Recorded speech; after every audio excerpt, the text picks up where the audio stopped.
All right. Hi, good evening, Matilde. How are you? How's everything going? Hello, good evening. I'm good, thank you.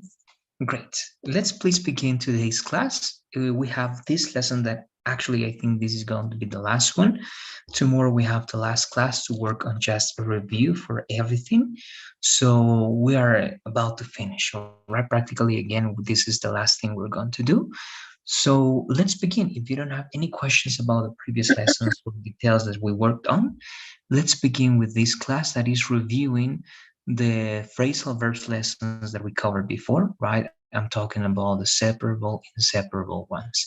So before going there, let me know please what you remember about phrasal verbs.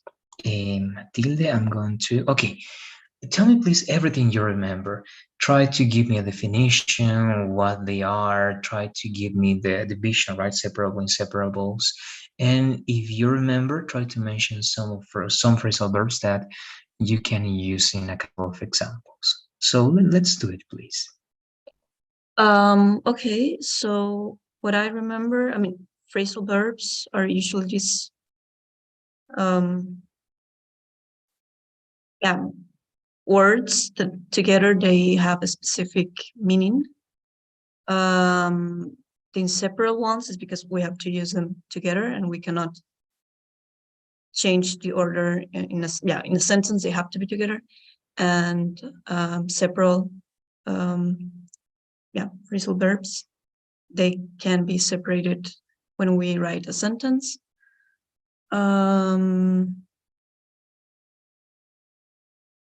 Yeah, well, as an explanation, I could say that. And which phrasal verbs do you remember for each groups? What about the inseparable and separable ones? Do you remember a specific phrasal verbs for each group? I remember,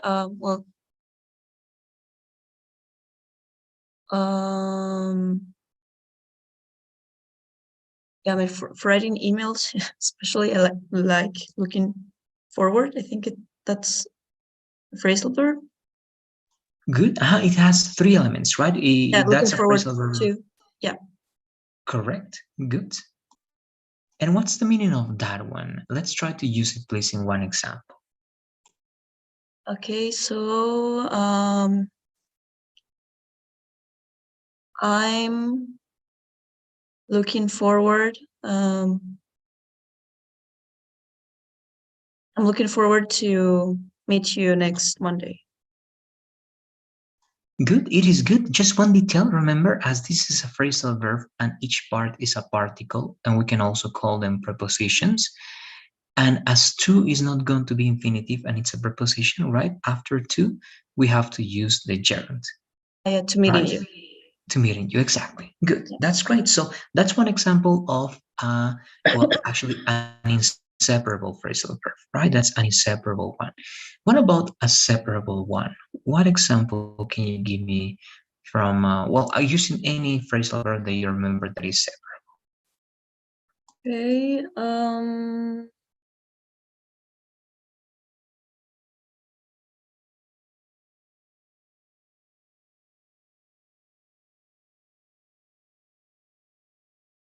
Breakup is it's not separable, right? It depends on the meaning. It sometimes can be used as a separable one. It's not perhaps in the list that we analyzed, but breakup can be both actually. Can be separable and inseparable. It depends the meaning that you give it. Okay.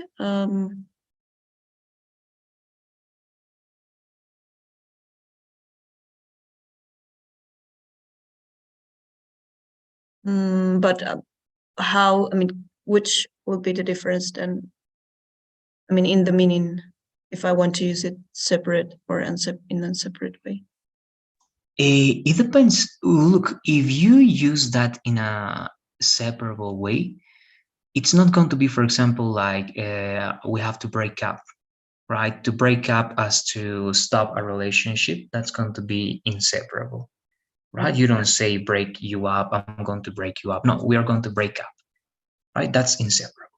But when it's separable, when you break something up, okay, I'm going to break you up, that's like it can be a physical threat, okay, like a threatening, or to break something up, to physically, all right, damage something, or to make something stop. All right, so one of them is going to be related to the typical right relationship, to break up, and the other one is related to again, give physical aggression, or even it can be emotional damage.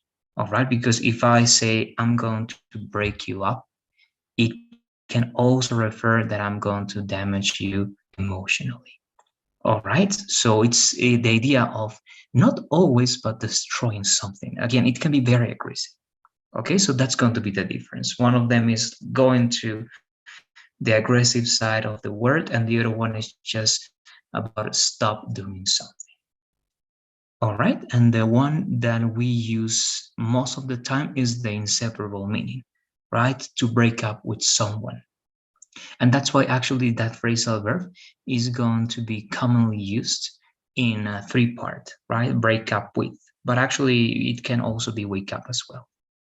All right, so that's the difference over there. So yes, it can be.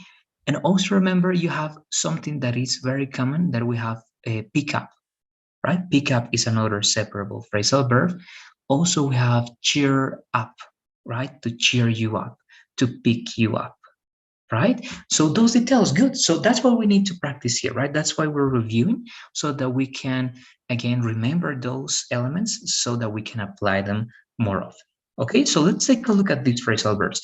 And actually, we're going to also remember the definition by answering these questions, Matilde. We've answered this before to get into the separable ones, yes. And now we're going to do it again. So how can you define a phrasal verb very shortly? Not in terms of the composition of the words, but in terms of the meaning. What do you say? Um,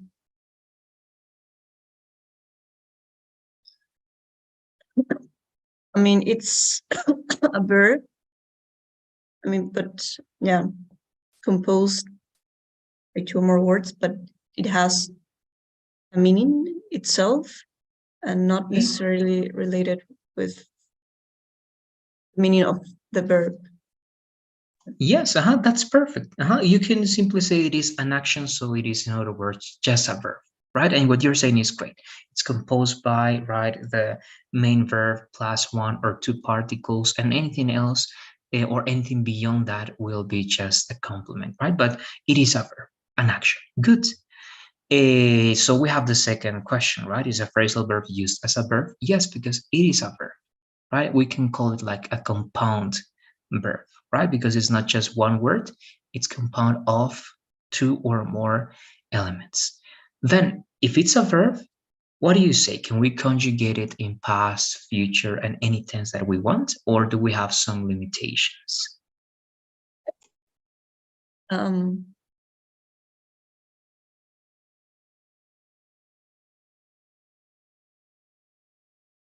yeah, I mean,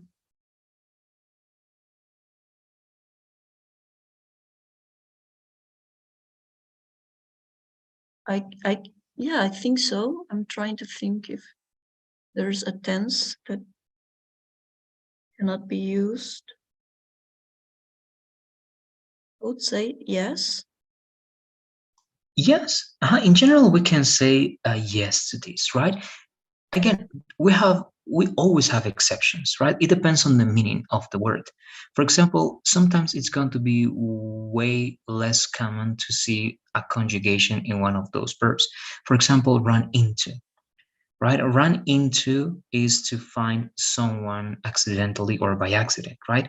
And it's very hard to use that in future, but it's not impossible. Grammatically speaking, it's possible because you can make predictions, right? You can say, yes, I believe that tomorrow I will run into my, I don't know, my friend once again, right? I don't know, but I have that feeling. Okay, so again, it's not real, it's just prediction, but it's possible. But I'm showing that it's not common to use all the conjugations that we have in English with all the phrasal verbs, but grammatically speaking is possible, right? And also depends if one of the meanings of those phrasal verbs, right, belongs to the categories that we know for stating verbs, right?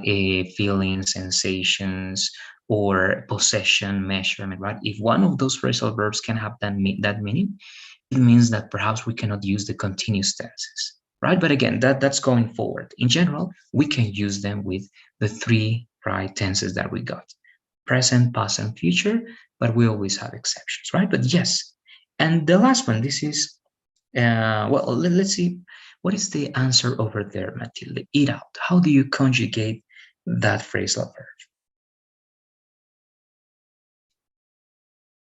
Ate out the first one.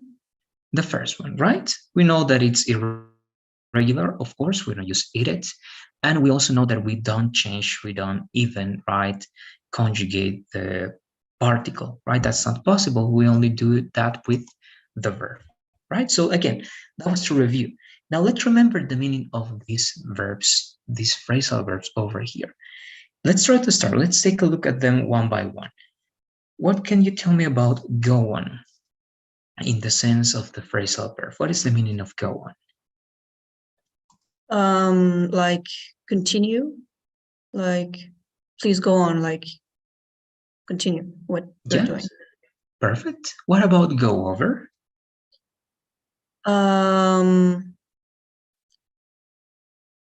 like check, like I need to go over these bills, like, I need to check, yeah, what I'm doing. Yes, can be checked, and mainly, just a little. There's just a little difference over there. It's going to be more like the word you see here, right? Review something, right? And the difference between that and check, right, is going to be that review is with the specific purpose of seeing something once again to be sure that the information is clear for you, right? Not specifically to see if it is correct, because that's not the purpose of reviewing something, mainly just to reinforce that knowledge, right? So yes, check or mainly review. What about, well, actually, we talked about run into, right? But let's give a short explanation once again, please, Matilde. What is run into? When I meet someone suddenly, unexpected way. Okay, correct. And we have a very similar one, right? Come across. What's the difference between run into and come across? Mm,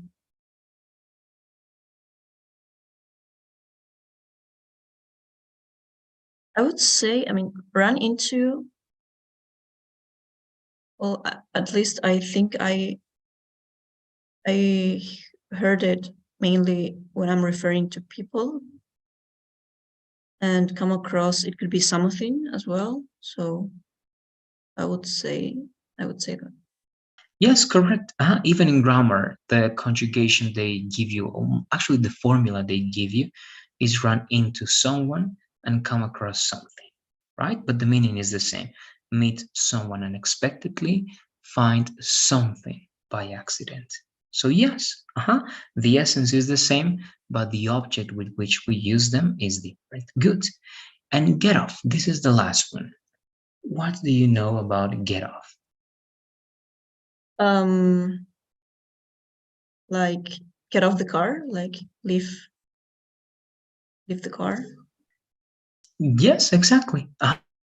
This is mainly used for vehicles, right? For all vehicles, you get off the car, you get off the taxi, right? You get off the bus, and mainly we all use also this when we are on a surface, right? But up on a surface. For example, get off the stage, right? But again, vehicles is the main well, group of things with which we use get off. Great.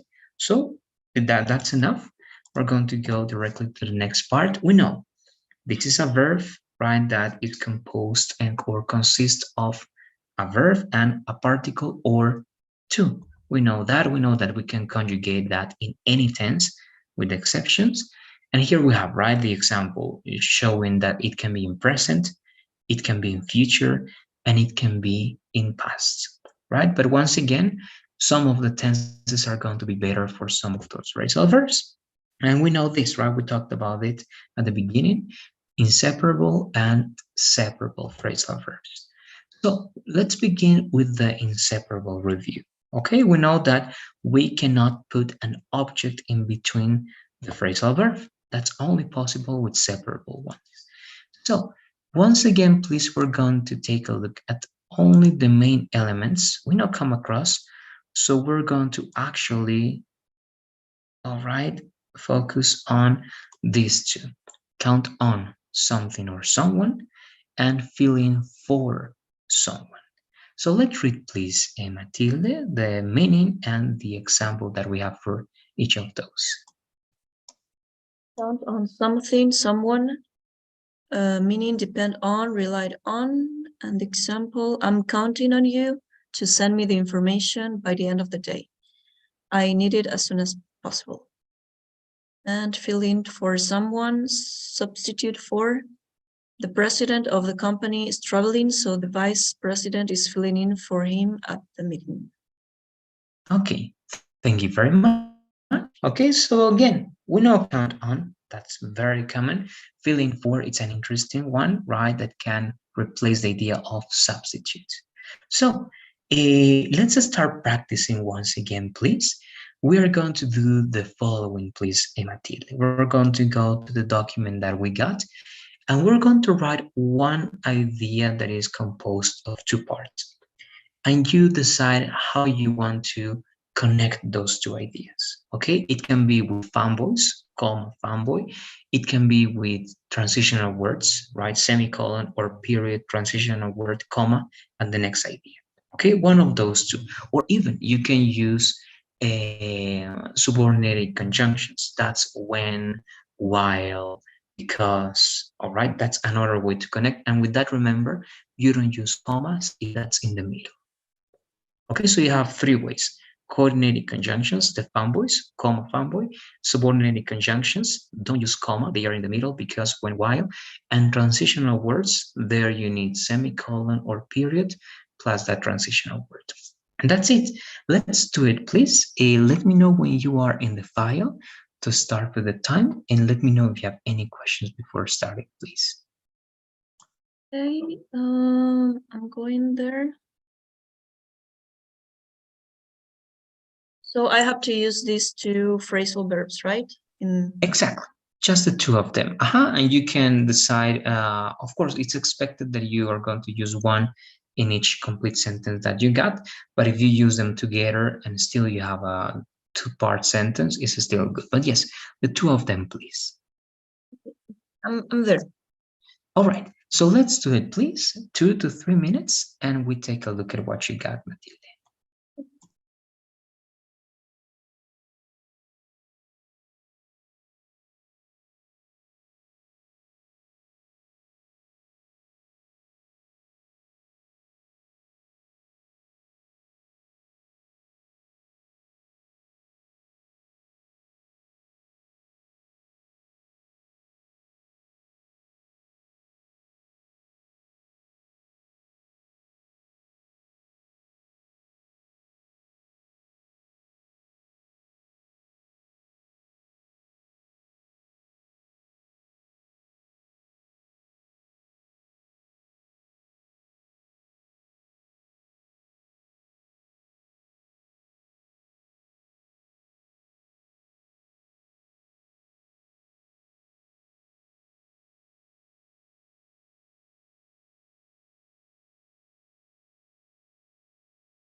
All right, so let's take a look at what you got, please. Matilde, I'm here with you.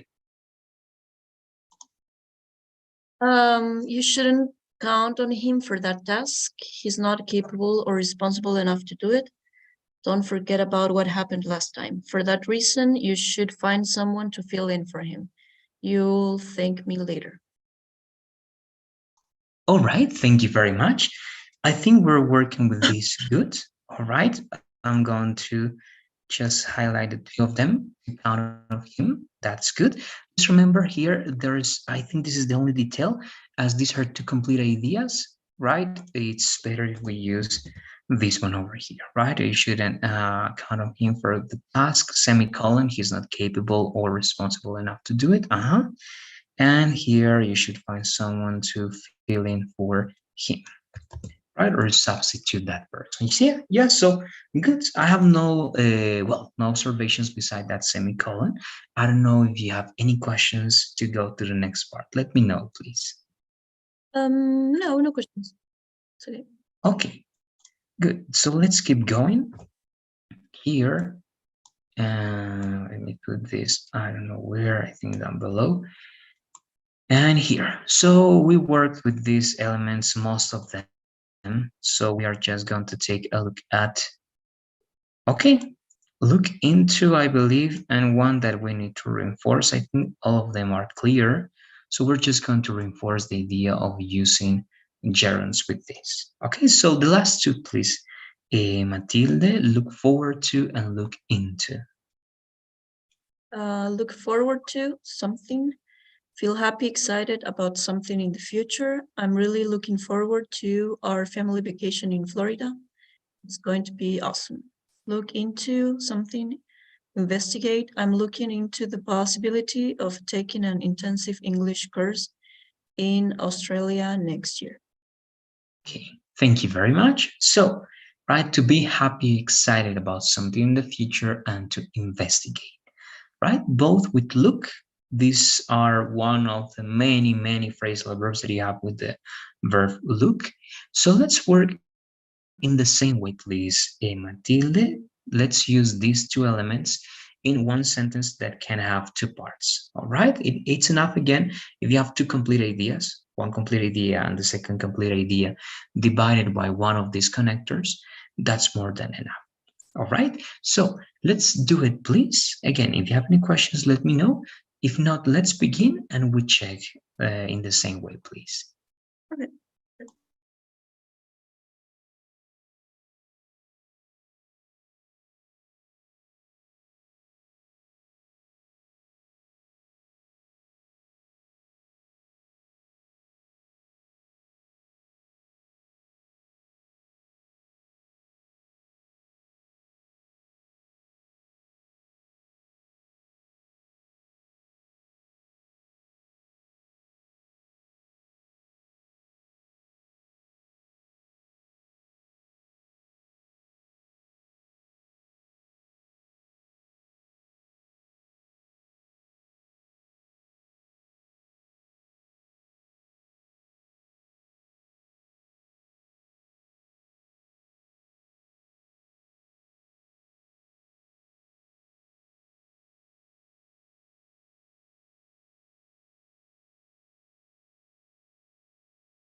All right, so when you're ready, please, Matilde, let's read what you got.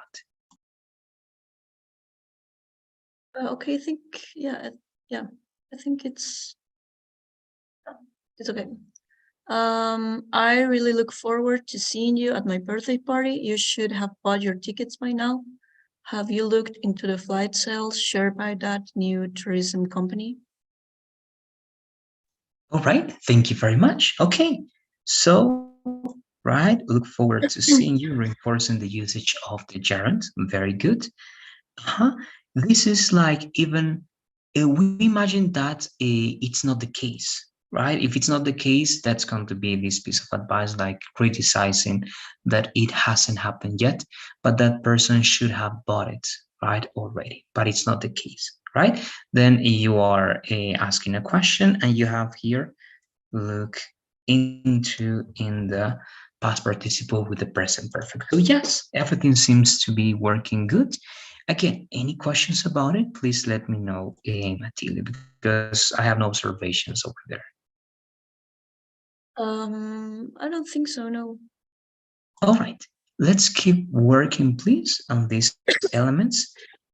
And again, perhaps now we're going to try to work with more elements and one at once to try to finish with this review, because again, this is like a general review for all the verbs that we've already covered.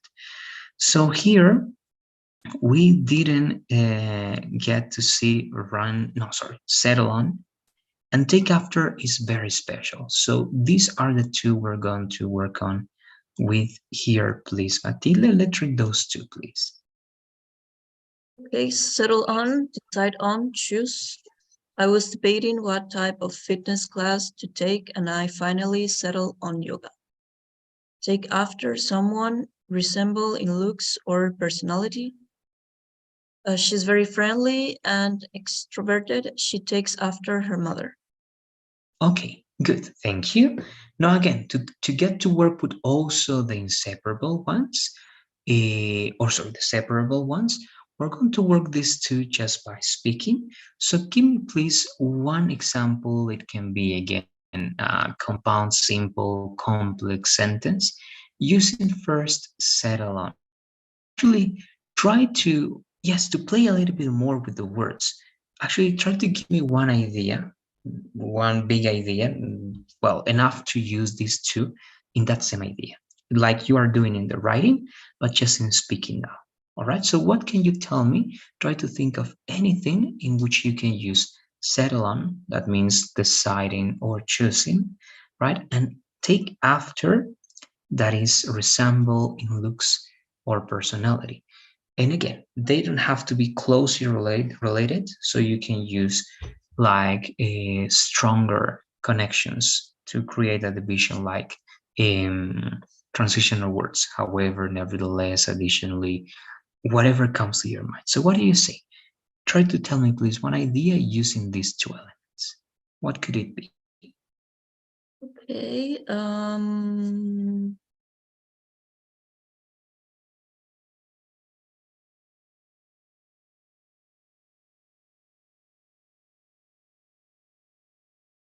I could say like yesterday, while we were doing some shopping, my sister settled on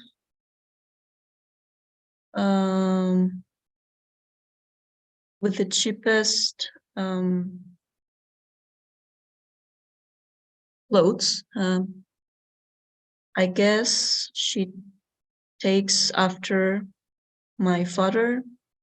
She can be so cheap sometimes. Okay, yes. Actually, it's good. It's not easy to write work with these two elements because the meaning of the two of them is different. So yes, I believe that was a very clever and good way to work with the two of them in one idea. Great. Okay, very good. Let's go to the next one. And with this, we finish the inseparable ones and we go to the separable ones. Touch on, okay, so these are, yeah, the only two. So let's do the same with these two, please, Matilde. First, let's read the two of them, and then we again give one idea using them both. So let's read please first. Okay. Touch on something, mention briefly during a speech or discussion. We touch on the issue of employee satisfaction during the meeting, but we didn't go into much detail. Turn into something, become. The caterpillar turned into a butterfly. Very good, right? So we get the idea here. Let's use them, please. One idea, and let's use the two of them. Okay, let me think. Mm,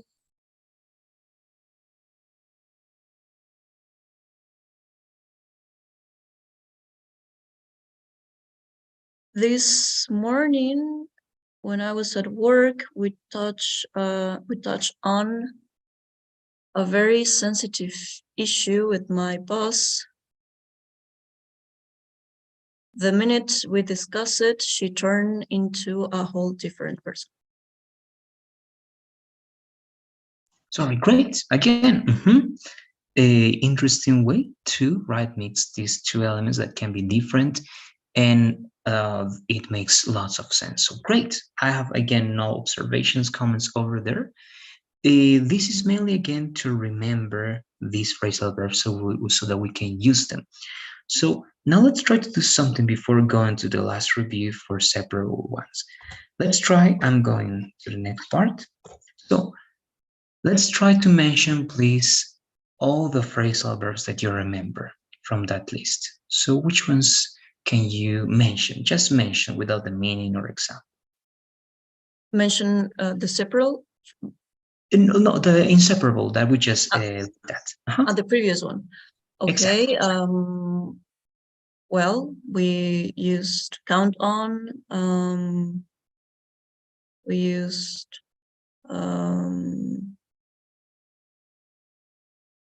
takes after.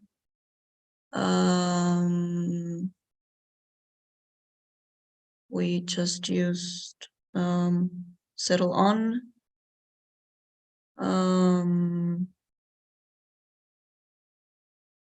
Looking forward. Looking into. I don't know which one I'm forgetting.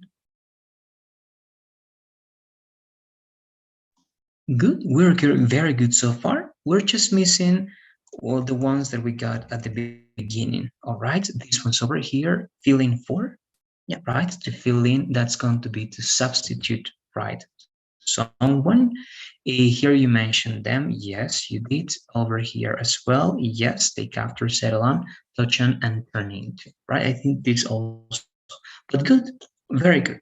Let's go now to the separable ones. Again, the difference is that we can separate them and place the object in between, but only if the object is not too long, right? Because that's going to create confusion. Now, let's go to the element. We know how this works, right? This is, well, the example that illustrates that.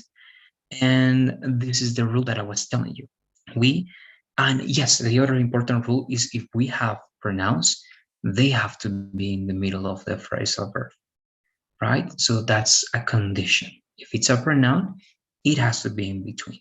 If it's a long object, we don't put it in between. We have to put it afterwards, or we can replace that by a noun or pronoun and put it in the middle as well, right? So again, just rules to remember the usage of them.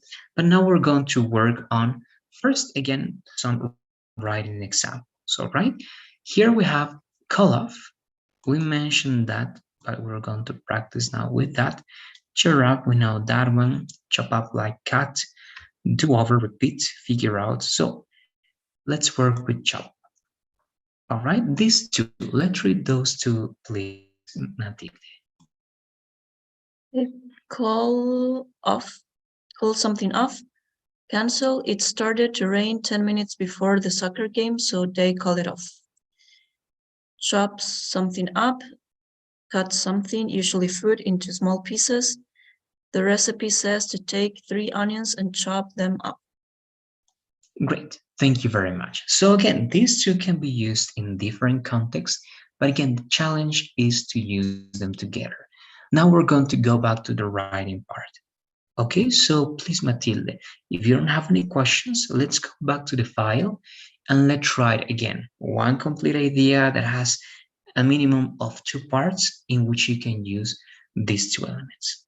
Okay, let's do it, please, and we're going to check. And again, if you have any questions, please let me know. Okay.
Well, um, All right.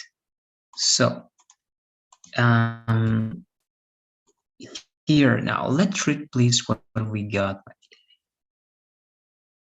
the only thing she had to do is to chop the vegetables up for the soup. I can't believe she wasn't capable of doing that little thing. Now we have to call the dinner off. Okay, great. Again, very interesting way in which we are right using in one idea. It is great. Just one little detail with this now, with the comma, and everything else seems to be great. Good. Let's continue working. Thank you, Matilde. It works great. We can go to this one, and here we have on Hello? that one, pick up as well. Put away. This is Two. yes. Can you hear me, Matilde? No, now I can hear you. Yeah. Okay, I don't know what happened. So I was saying, we work with some of them, of course, but we're going to work now with put away, that the meaning again is interesting. I lost you again. Of Hello? oh, give me a second, please. Yes, I don't know what's happening.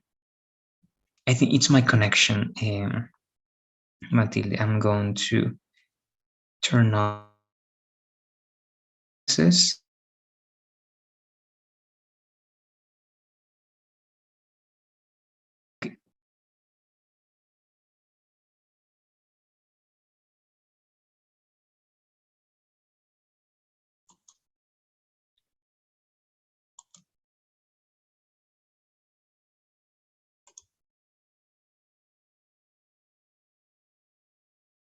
All right, how can you hear me now, Matilde? I think it's in general. The I think it's better, but yeah, it's a bit slow, but I think I could understand anyway. Maybe not. I am not hearing you. yes, I'm having trouble also. Uh, all right, listening what you're saying. I don't know what's happening. I also see that. Okay, yes, no, it's mine according to this. Give me please 1 second. Okay.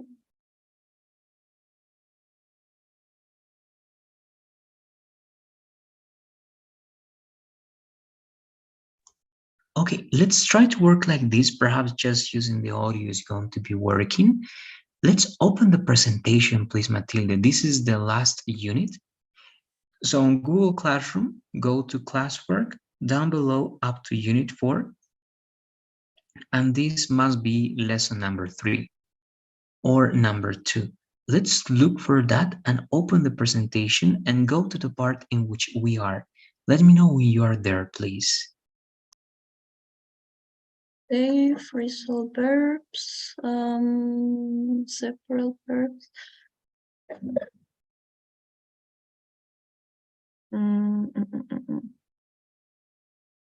Where were we?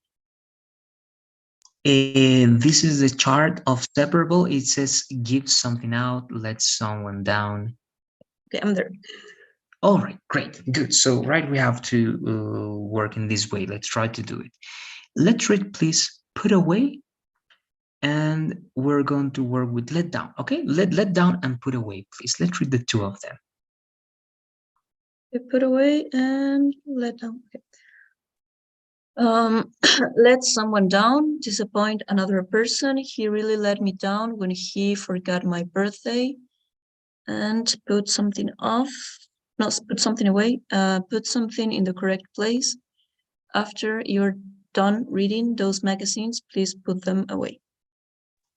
All right, very good, right? So again, there is a way, I think, an interesting way to use them. Let's work in this way, please, Matilde. Think now of the possibility of one idea and tell me now, just like this, by speaking, an example using the two of them. Let someone down and put something away. So what do you say? What comes to your mind to use the two of them? Okay.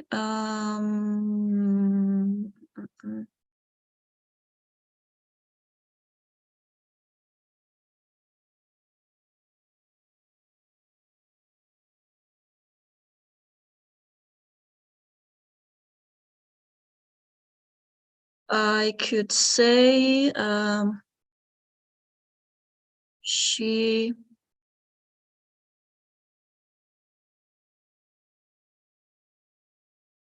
let me down.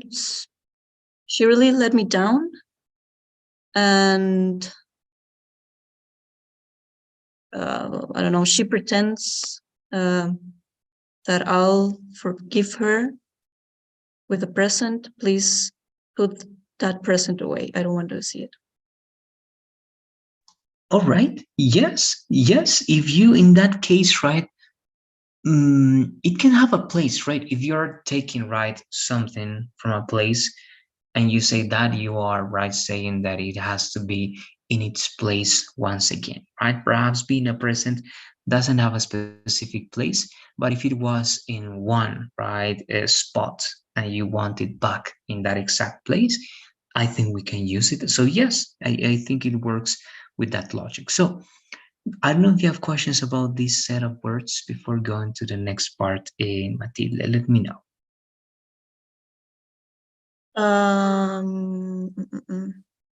No, no questions, I think. Okay, so let's go to the next slide, please. And there we are going to take a look at a try on.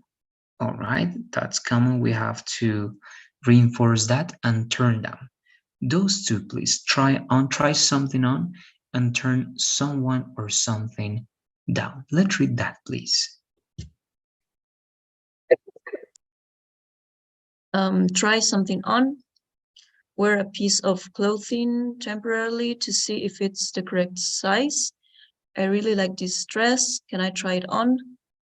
Turn someone something down, reject or refuse.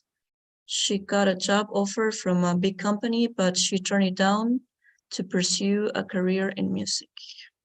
Okay, thank you very much. Now, to finish, this time we're going to go one more time to our file, Matilde, and we're going to write one idea using these two elements. Okay, try something on and turn someone or something down. We finished that, we check, and with that, we're finishing the last lesson. Tomorrow is going to be to review, but we're going to take advantage of tomorrow's class to practice once again, at least one more time with the speaking part for the TOEFL and one reading exercise in the way we were doing it.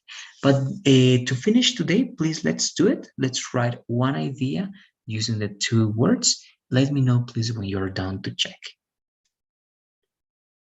Okay. Yeah, I had a question.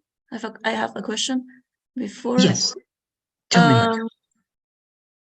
I'm trying to think because I know this is not the phrasal verb, but I'm getting confused.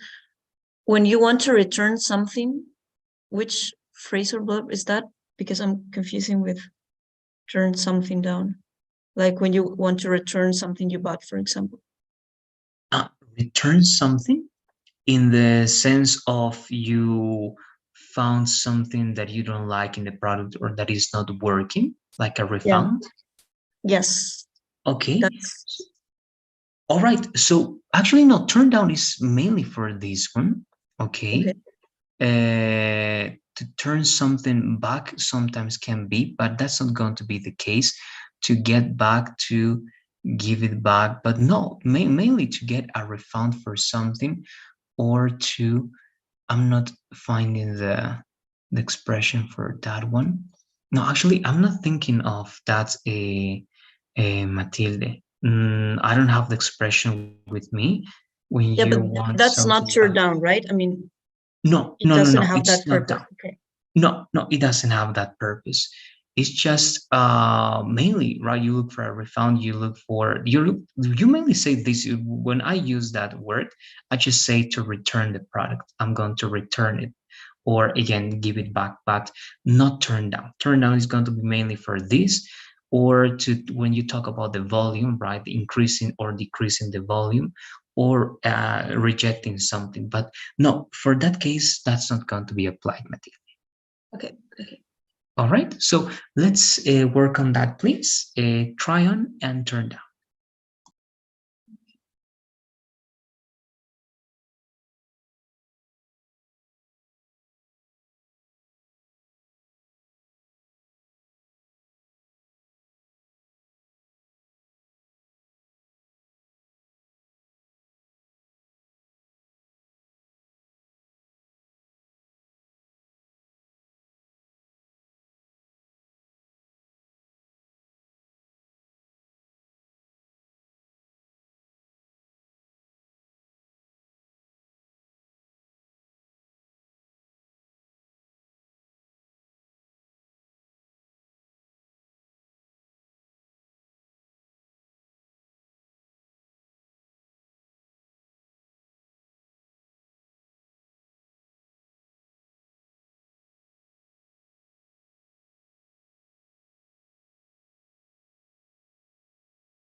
All right, as you're finishing, Matilde, I'm double checking that one. And it's just the two words that I told you. All right, return, the one that I use is the one that you use in that specific case. All right, to return a Mhm. product. That's the word that you have to use. You have other options that I mentioned, like give back, but it's like give back is too general, right? You can give back many things. It's not specifically for that shopping, all right, a context. For that one, return is the one. But I don't find or write a phrasal verb with turn in that specific case.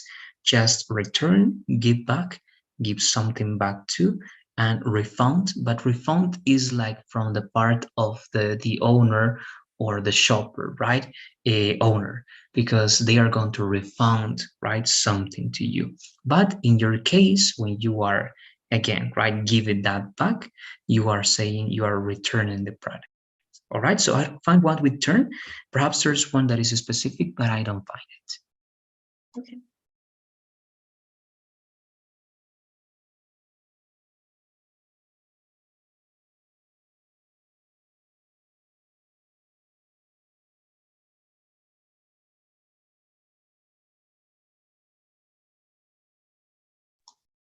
All right, and let's read as soon as you're ready, please.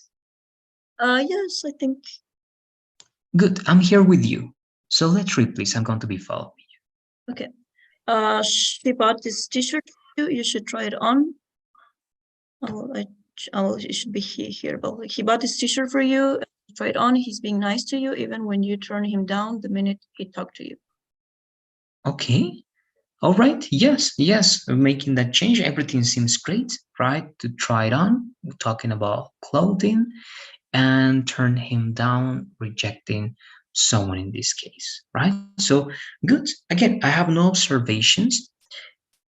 I'm going to try to share my screen just to finish the class. Let me see if it's going to be possible. All right, so can you hear me well, Matilda? Let me know, please. Yes, I think so. Okay, good. So again, let's finish them here. If you don't have any more questions, after that, you just have a list of phrasal verbs, but these are the phrasal verbs that Pearson, all right, proposes to you. So you can take a look at that. You have the meaning just in case, because that's the set of phrasal verbs that you're going to use also on Pearson when you're working there. But besides that, I think we are done. We work with everything, and we have the list of links to practice again if you believe that you need extra practice. So, do you have any questions or comments before finishing today? Let me know, please, Matilde. No, I don't think so. All right, good. So again, tomorrow, being the last class, remember, we're going to try to pay attention to a review, a very short one. But if there is something, anything, remember, again, it's the last class that we get together. Try to think of any questions about not only the contents that we covered, but it can also be related to the TOEFL practice that we've been having, at least those specific tasks. All right, related to the TOEFL, you have two types that are very similar, right? To agree or disagree with something, or to choose between two options, right? And the reading, right, recommendations that I was giving you related to the type of questions that you get to see in the test and how you need to start analyzing anything that you can read, okay, so that you can be ready to respond like that. But again, anything, absolutely anything tomorrow, all right, that's the day to do it. So if today you don't have any more questions, we're going to be finishing. Let me know if you do, please, as I'm sharing the poll. No questions. Yeah, thank you. All right, there you go. So the poll is over there. Thanks for being in today's class. Have a good night, and I'll see you tomorrow. All right? Yeah, thank you. See you tomorrow. Bye bye. See you. Bye.